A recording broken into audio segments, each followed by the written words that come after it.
한번 따라 하실까요? 아브라함을 향한 축복 선포 2. 저는 사실상 왜 하나님께서 이런 축복의 언어를 가지고 자기 백성들에게 이런 자화상을 만들게 하시는가에 대해서 제가 아예 그냥 한 하루를 완전히 할애를 했습니다. 왜냐하면 의식과 사고가 내가 왜 이 말씀을 들어야 되는지, 이 말씀이 나하고 무슨 관계가 있는지, 이 말씀은 하나님께서 나에게 어떤 의도를 가지고 지금 선포하고 있는지를 머릿속에 그려놓지 않냐면 지금 상대방이 나한테 무슨 말을 하는지 아무리 장황하게 늘어놔도 내가 무슨 말인지를 못 알아들으면 그 대화는 아무런 의미가 없는 것이거든요.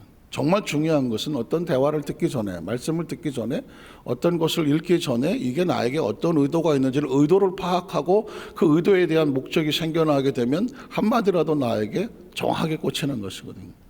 자, 제가 첫 번째 질문을 한번 하겠습니다. 성경을 어떻게 기록됐는지를 혹시 개념적으로 알고 계시나요? 성경은 약 1500년 동안 약 40여 명의 저자들이 성령의 감동으로 기록된 하나님의 말씀, 이게 성경에 대한 정의입니다. 약 1500년 동안 하루아침에 된 것이 아니라 약 1500년, 그 다음에 약 40여 명, 그리고 성령의 감동으로 기록된 말씀, 하나님의 말씀이거든요. 그럼 두 번째 질문은 그 1500년 동안에 40여 명의 저자들이 성령의 감동으로 기록된 말씀을 주시는 이유가 뭐냐. 저자가 책을 쓸 때는 의도가 있지 않겠습니까? 하나님께서 성경을 기록했을 때 우리에게 주셨다면 그것도 그 시대 속에 사라져버린 것이 아니고, 사실 출애굽기 같은 경우는 주전 BC 1500년인 경우면 지금으로 따지면 3500년 전 책이거든요. 아니 또 그 창세 같은 건 뭐 그 이전에도 쓸 수 있는 상황인데 3500년 전에 쓴 성경의 말씀이 지금 이 시대 속에 우리와 무슨 관련이 있습니까? 누가 어떻게 개입을 했길래 그 오래된 그 말씀이 수천 년 동안 내려오면서 전 세계 사람들의 가장 많이 읽혀지고 있는 뭐 베스트셀러라는 단어가 좀 무색하긴 하지만 가장 많은 영향을 주고 있는 그런 하나님의 말씀인 이유가 뭐냐는 것이죠. 저자의 의도가 뭘까요? 성령의 의도가 뭘까요? 하나님의 의도가 뭘까요? 두말할 것도 없죠. 저자의 의도는 뭐냐면 성경 말씀 자체가 하나님의 말씀이니까 하나님을 알게 하려고 하는 것이죠. 성경을 통해서 누구를 알게 되나요? 하나님을 알게 되는 것입니다. 하나님을 알고 싶은 사람들의 성경을 읽지 않겠습니까? 도대체 하나님 말씀엔 뭐가 들어요? 그래서 하나님의 말씀이라고 말하는 것이죠. 두 번째 질문, 그러면 하나님의 말씀을 통해서 우리에게 알리고 싶은 건 뭘까요? 하나님의 존재를 알리고 난 다음에 그 다음에 알리고 싶은 것은 뭘까? 그건 뭐냐면 네가 누군지를 알고 싶은 거예요. 쉽게 내가 누군가 하는 거죠. 성경을 읽으면 하나님이 누군가를 알게 되고 하나님이 누군가를 발견하게 되면 그 다음에 뭐예요? 나는 누군가를 알게 되는 거예요. 인생의 가장 존재적인 목적은 나는 누군가 아니겠습니까? 제가 데카르트가 나는 생각한다, 고난은 존재한다 했지만 난 데카르트 나한테는 엄청 형님일 텐데 데카르트에 도전하는 거 아니겠습니까? 당신은 생각하고 존재합니까? 틀렸다고 말하는 것입니다. 인간적인 사고에서는 그렇게 말하지만 존재적으로 생각해봐라. 존재하지 않는데 생각이 나오느냐? 존재해야 생각이 나오는 거예요. 그래서 나는 존재한다. 그게 가설이에요. 그래야 내가 생각할 수 있기 때문에. 엄청난 얘기를 제가 하고 있는 거죠. 혹시 모릅니다. 전 세계 데카르트 자손들과 뭐 협회 회원들이 저한테 공격을 할지 모르겠지만 논리적으로 따져보자고요. 존재하지 않는데 생각을 합니까? 말이 안 되는 거죠. 여태까지는 그냥 학교에서 시험을 보니까 누가 말했을까요? 데카르트 했지만 가만히 생각을 해보니까 말이 어순이 바뀌었다는 거죠. 물론 철학적 사고는 생각을 해야 되기 때문에 존재를 깨닫는다는 말이 맞아요. 그러나 우리는 신학적 사고를 가지고 있으면 내가 존재하지 않는데 무슨 사고를 하겠습니까? 우리는 존재로 먼저 간다 이야기죠. 그렇기 때문에 인간은 내가 누구냐를 생각하는 거거든요. 근데 사실은 우리는 내가 누구냐이기 전에 이 나와 포함한 우주를 만든 창조주가 누구냐가 더 중요하지 않겠습니까? 창조주를 알아야 내가 알게 되는 거 아니겠습니까? 그럼 세 번째 질문은 뭐냐면 하나님을 알고 나를 알았다면 그러면 그 세 번째 질문은 하나님의 말씀은 나와 하나님 사이에 어떤 일이 벌어지느냐 하는 거죠. 하나님도 알겠고 나도 알겠어. 그러면 도대체 이 둘 사이에 어떤 일이 벌어지느냐, 이게 이제 성경에 있는 이야기거든요. 그래서 하나님과 자기 백성이 만나면 하나님께서는 자기 백성들 뭐라 하시겠습니까? 자기가 만든 자기 피조물이고 자기의 작품이고 자기 속에 있는 것을 부숴뒀으니 하나님의 축복이 흘러내리는 것입니다. 그래서 성경을 하나님의 축복의 책이라고 말하는 것이거든요. 우리가 하나님께 복을 받고 복을 구하고 복이 우리 가운데 임하려고 하면 이 관계를 알아줘야 알 수가 있는 거죠. 그래서 제가 성경을 가만히 묵상하다가 보니까 하나님께서 믿음의 조상 아브라함을 만났는데 뭘 하시는가 하고 찾아보았더니, 여러분 잘 아시는 내용이지만 창세기 12장부터 22장까지 아브라함의 기사가 나오는데 총 10장 동안에 11번을 축복을 하시더라는 거죠. 거의 만나면 좋은 친구가 아니라 만나면 축복하시는 거예요. 그러니까 이걸 알게 되면 어떤 생각이 들죠? 하나님과의 만남은 우리에게 축복이 예비되어 있는 것이구나. 하나님 우리를 축복하시려고 만나시는구나. 하나님과 만남이 그냥 축복이구나.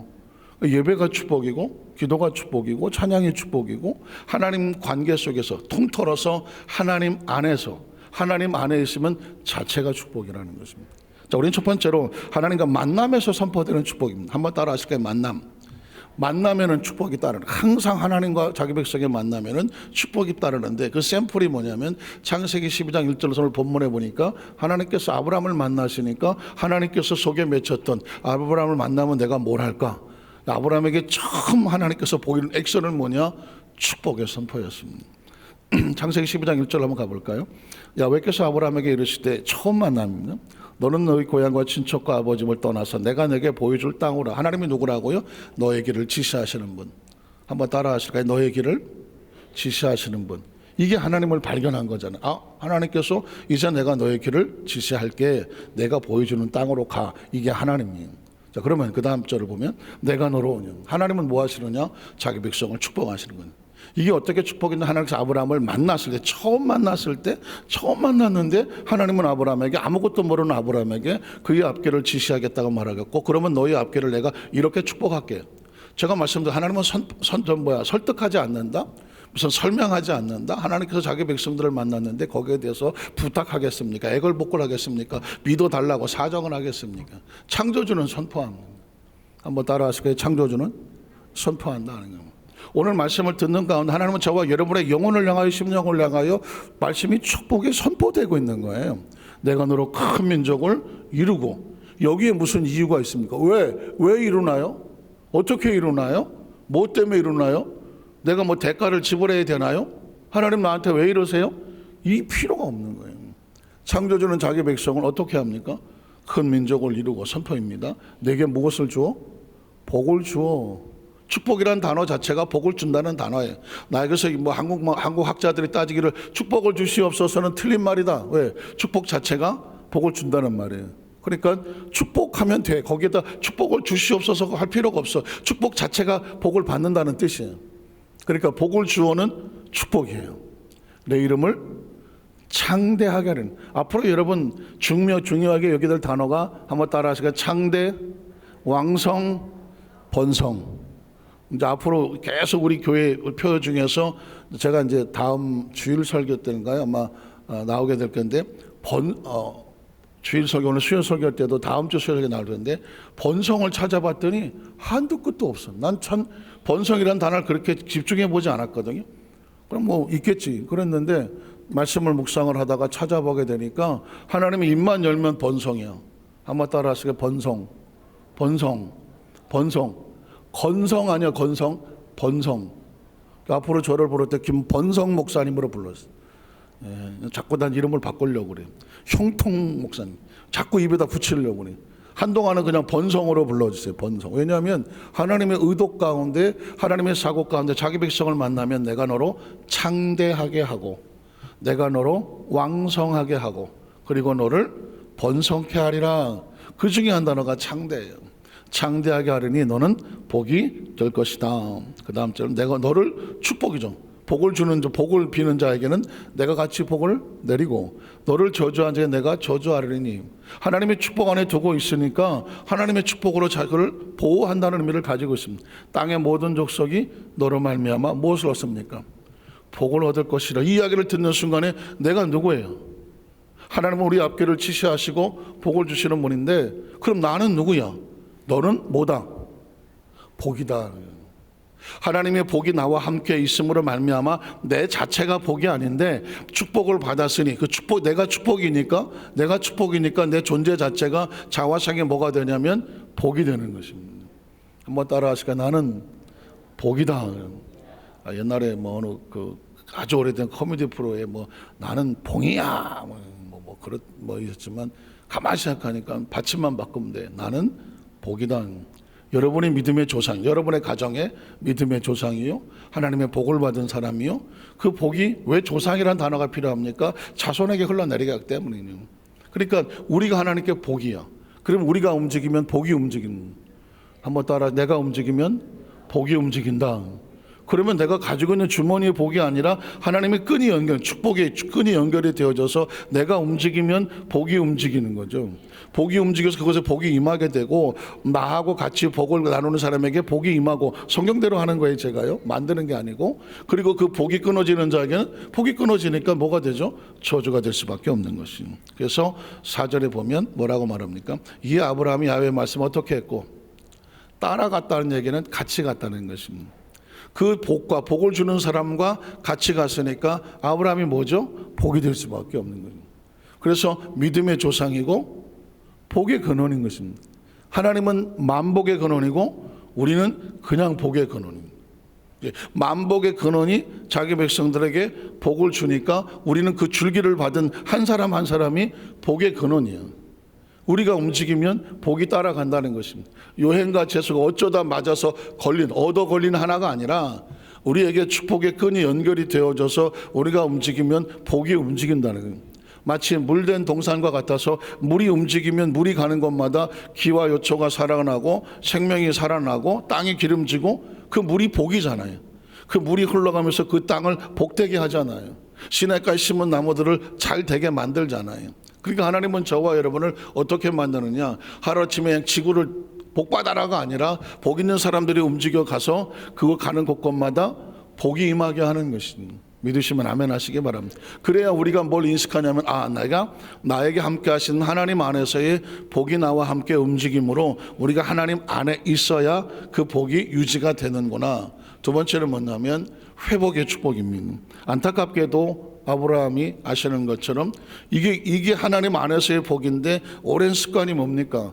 길목이 좋아야 되고, 물론 길목도 좋아야 되겠죠. 사람도 잘 만나야 되고, 과거에 익숙했던 곳으로 돌아가지 않습니까? 가나안 땅에 기근이 있으니까 애굽으로 내려가지 않습니까? 애굽에 내려갔다는 얘기는 하나님과 단절을 얘기하는 것이죠. 하나님이 지시하지 아니한 곳으로 자기 생각으로 오랜 습관 속에서, 나이가 75세면 세상에 무서운 게 뭐가 있겠어?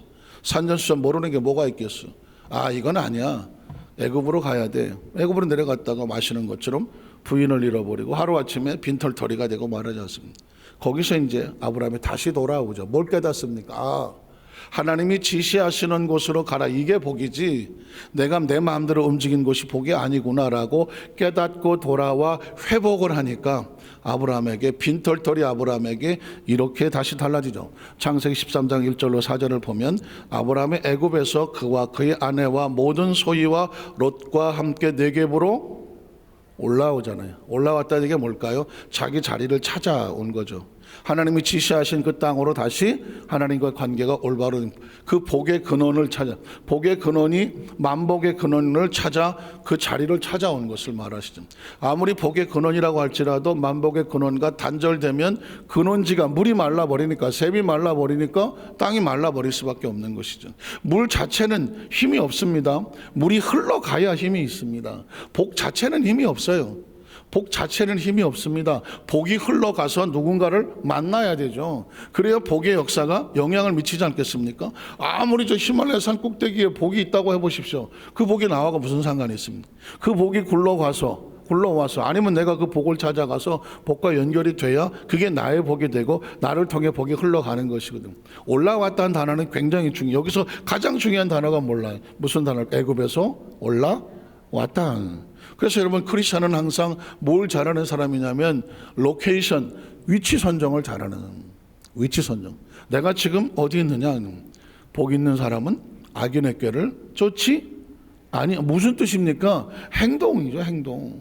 죄인의 길에 서지 아니하고 오만한 자의 자리에 앉지 아니하고, 가려 앉는다는, 가려 만나고, 가려 앉고, 가려 가고, 가려 말하고, 가려 행동하고. 지금 내 인생은 나의 것이니까 일단 자기 주관을 말하는 것입니까? 이 말은 뒤집어 말하면 내가 주인이다가 아니라 네 행동에 네가 책임을 져라는 거예요. 자신이 한 행동에 그 행동은 씨앗을 뿌린 거니까, 자기가 말한 것에 씨앗을 뿌렸으니까 책임을 지게 될 수밖에 없어요. 나중에 뭐 엉망진창 말해놓고 하나님 왜 나한테 복을 안 주세요? 복을 안 준 게 아니라 당신이 그 말로 복을 다 끊어버린 것이에요. 엉망진창 살아놓고 왜 날 복을 안 주세요? 복은 엉망진창 살아가는 건 복을 끊어버렸기 때문에 복이 오지를 못하는 거예요. 그러니까 항상 위치 선정을 잘해서 복 있는 사람은 시냇가에 심은 다 위치 선정이에요. 아브라함이 다른 게 아니라 위치를 이탈했다가, 근무지를 이탈했다가 다시 돌아온 걸 회복이라고 말합니다. 그 회복에 하나님의 주신 축복이 뭘까요? 네겝으로 올라가니, 그 다음 질문, 아브라함에게 가축과 은과 금이 어떻게 했더라? 풍부하였더라는 것입니다. 애굽에 내려갔을 땐 빈털터리였는데 애굽에서 다시 돌아오니 이 가축의 은과 금이 풍족한 건 아브라함의 능력이 아닌 거잖아요. 다시 하나님과의 위치 선정이 되니까 그 복이 그냥 따라와서 붙어 있는 것입니다. 복이 따라와야 되죠. 그래서 여러분, 크게 사업한 사람 얘기 들어보셨나요? 돈을 따라가면 돈이 도망가죠. 나 겪어봤다. 돈도 냈는데 돈이 도망가더라. 예, 돈 들어보신 분들 손 막 바짝바짝 드신 분이 계시는데, 돈은 쫓아가면 돈이 안 와요. 돈 도망가요. 누군가 돈 필요 없어. 돈. 이게 돈을 무시하면 이것이 자존심이 얼마나 센지 따라와. 나 좀 가져가 주세요. 나 좀 써주세요. 혹시 느끼십니까? 내가 그렇다고 막 돈을 막 무시하라는 것은 아닌데, 돈 하지 않으면 돈이 옆에 와서 자꾸 주머니 붙어 있어. 그런데 돈 하면 아무 말도 없어. 굉장히 중요한 의미가 있어요. 어떤 것에 대해서 내가 하려고 하는 게 아니, 돈도 내가 하려는 게 아니라는 것이죠. 따라와 줘야 되는 것이죠. 자, 그가 네겝에서부터 길을 떠나 베델이. 자, 베델이라고 하는 것은 하나님의 집이죠. 그 전에 야곱이 돌베개를 넣었던 것이 루스가 베델 됐던 것. 이 베델이라고 하는 것이 우연히 야곱이 오다 가다 만난 길이 아니었어. 아브라함도 베델을 지나갔어. 그러고 보니까 이삭도 베델을 지나갔겠고 야곱도 우연히 돌베가 된 것이 아니에요. 하나님이 지시하고 만들어가는 코스였던 거죠. 제가 이거 보고 알았네. 아브라함의 베델에 이르며 베델과 아이 사이 곧 전에 장막 쳤던 것에 이르니 그가 처음으로 제단을 쌓았던, 아브라함이 그러니까 야곱의 할아버지 아브라함이 제단을 쌓던 곳이 그때가 거기가 루스였어요. 거기가 제단이었고, 할아버지가 뭘 했는지를 잘 모르지만 야곱이 오다 가다가 돌베개를 베고 놓는 이름 없는 땅인 줄 알았지만 이미 그 땅은 하나님께서 아브라함에게 주시겠다고 약속한 땅이고 아브라함의 예배와 제사와 제단을 받으신 땅이었습니다. 그래서 여러분, 그리스도 안에서 우연은 없습니다. 한번 따라 하실까요? 그리스도는 하나님 안에서 절대로 우연은 없습니다. 오다 가다가 그냥 내가 재수가 없어서 여기서 돌베개를 베고 그런 줄 알았지. 그게 자기 할아버지 아브라함이 그 애굽에서 올라와서 회복하며 처음 단을 쌓았던 그 땅인 줄은 아무도 몰랐지. 그 땅에 하나님의 약속이 있는 줄은 아무도 몰랐지. 지금 당장은 황량한 땅이고 정말 길거리 노숙하는 땅인 줄 알았지. 당장은 아무것도 없는 땅인 줄 알았지만 그 땅은 하나님의 광맥이 묻혀있는 땅이고 하나님의 전이 세워질 땅이고 아브라함의 약속이 되어 있는 땅이고 이삭의 약속이 있는 땅이고 내가 너와 네 자손에게 이 땅을 주리라. 그게 이 땅이거든요. 그리고 하나님께서 야곱에게 똑같이 말하지 않았습니까? 나는 아브라함과 이삭의 하나님이니 너 누워있는 땅을 내가 너와 네 자손에게 주리라고. 그냥 오다가다 걸려든 땅이 아니었다니까요. 저와 여러분요, 이 세상을 우연으로 살지 않아요. 하나님의 정확한 계획과 섭리 속에 살아가니 이제껏 살아온 것들 팔자가 아니고 하나님의 계획이었고 앞으로도 마찬가지입니다. 여러 가지 상황이 힘들고 어렵다는 세상 속에서도 설레이는 기대감으로 살아가는 이유가 뭘까요? 하나님의 섭리라는 것입니다. 그래서 마지막 세 번째는 뭐냐면 인간적, 아까는 만남, 두 번째 회복, 그러면 세 번째는 뭐냐면 내가 인간적으로 의지하던 것을 내려놓고 전적인 의지가 되면, 한번 따라하세요. 전적 의지. 부분적 의지가 아니라 사람도 의지하고 하나님도 의지하던, 조카 롯도 의지하고 하나님도 의지하던 이런 부분적 의지가 아니라 롯을 내려놓고 전적인 하나님을 의지할 때 하나님께서 또 열어주시는 축복의 문이거든요. 자, 창세기 13장 14절을 보면 롯이 아브라함을 떠난 후에 아까 굉장히 애굽에서 올라오니 이런 상황이 중요하지 않습니까? 올라오더라. 아브라함이 하나님을 따라갔고 안 따라가다가 잘못해서 다시 올라왔고 회복이죠. 그리고 인간적으로 의지했던 롯이 뭐 하니까 떠난 후에 중요한 단어들이 이런 거예요. 아브라함이 따라갔고 애굽에서 올라왔고 그때마다 뭐가 있을까요? 하나님의 축복의 문이 열려. 롯이 떠난 후에 롯은 당연 인간적으로 나이가 75세니까 낯선 곳에 가는 젊은 조카를 하나 데리고 가면 그래도 의지가 되지 않겠습니까? 의지가 되죠. 그런데 하나님께서는 뭐냐면 하나님은 부분적 작품을 만들고 싶어 하지 않아. 전적으로 누구의 은혜다? 하나님의 은혜지. 야, 그때 내가 조카 데려가기를 잘했어. 야, 이게 아닌 거예요. 내가 재수가 좋았어, 운이 좋았어, 내가 사람을 잘 만났어가 아닌 거예요. 전적인 하나님의 은혜여야 돼. 전적인. 하나님은 자존심이 강하신 거예요. 나는 질투하는 하나님이다. 내 영광을 다른 이에게 주고 싶지 않다라는 것은 영광은 하나님이 받으셔야지. 전적인 의지예요. 그래서 아브라함이 떠난 후에 야훼께서 아브라함에게 떠나니까 하나님의 축복의 문이 열리잖아요. 야훼께서 아브라함에게 이르시되 너는 눈을 들어서 너 있는 곳에서 북쪽과 남쪽 그리고 동쪽과 서쪽을 바라보라. 보이는 땅을 내가 너와 내 자손에게 주리니 영원히 이르리라. 내가 내 자손이 땅에 티끌같이 갖게 하리니 사람이 땅에 티끌을 능히 셀 수 있을진데 내 재산도 세례 셀 수 없다 얘기죠. 너는 일어나 그 땅을 종과 행으로 두고 다녀보라. 내가 그것을 내게 뭐하리라? 주리라. 그래서 이 아브라함이 장막을 옮겨서 헤브론에 있는 마므레 상수불에 이르며 거주하며 뭐 했을까요? 거기서 하나님을 위하여 예배와 제단과 제물과 제단을 쌓았더라는 이 이야기는 뭐냐면 큰 틀에서 하나님 안에서 한번 따라하실 거예요. 하나님 안에서 따라갔다는 얘기는 하나님 안에서 애굽으로 내려갔다는 하나님 밖에서 다시 올라왔다는 하나님 안에서 그리고 롯을 떠나보내고 전적인 하나님 안에서 들어오니 하나님께서 그의 삶에 복을 이끌고 가고 가지 않겠습니까? 자, 오늘 말씀은 여러분 그냥 선포된 말씀이에요.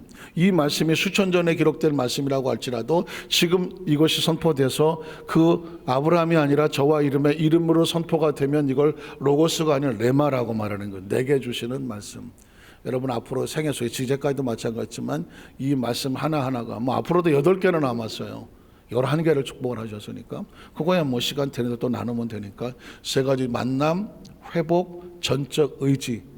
여러분과 저의 삶 가운데 이 만남과 회복과 전적 의지는 항상 우리 가운데 있을 텐데 그 예비된 축복의 말씀이 저와 여러분의 하나님 안에서 운명과 팔자와 결과가 되시기를 주님의 이름으로 축원합니다.